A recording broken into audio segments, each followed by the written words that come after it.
मुख्यमंत्री श्री मोहन चरण माझी आज लोकसभा भवन ठारे स्वास्थ्य एवं परिवार कल्याण विभाग विभिन्न कार्यक्रम समीक्षा कर बैठक में कटक श्रीरामचंद्र भंज मेडिकल कॉलेज पुनः विकास कार्य संपर्क में विस्तृत आलोचना होता। राज्यर सर्वबृहत मेडिकल कॉलेज हिसाब से एठाकु प्रतिदिन हजार हजार रोगी एवं सेमानकर संपर्क माने आसी मेडिकल कॉलेज को एक विश्वस्तरीय मेडिकल कॉलेज रूपे विकसित करने राज्य सरकार लक्ष्य रखिछन्ति। सेथिपई आवश्यक पार्किंग सुविधा उपरे बैठक रे आलोचना होइतला। बैठक रु जणा जायछि जे एससीबी मेडिकल कॉलेज 6.51 एकर परिमित अंचल 17 महला विशिष्ट एक मल्टी लेवल पार्किंग सुविधा विकसित कराजिबो।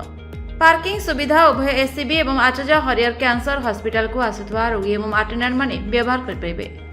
एही बिल्डिंग रे 12 महला पर्यंत पार्किंग सुविधा एवं अवशिष्ट महला गुड़िकरे प्रशासनिक block anatomic block B pharma एवं डी फार्मा कॉलेज इत्यादि कार्यक्रम हेबो।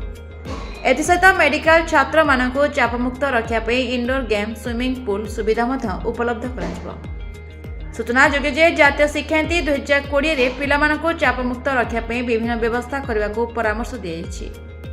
मुख्यमंत्री एनिमते खूब शीघ्र डीपीआर प्रस्तुत करने विभाग को निर्देश देते।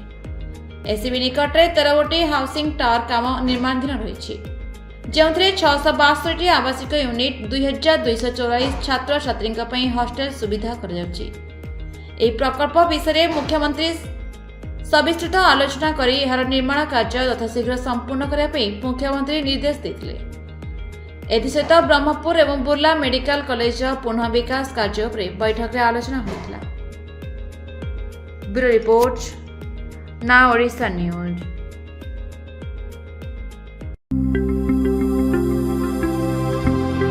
लेटेस्ट न्यूज अपडेट पाई www.nowodisha.com को लॉगिन करंतु।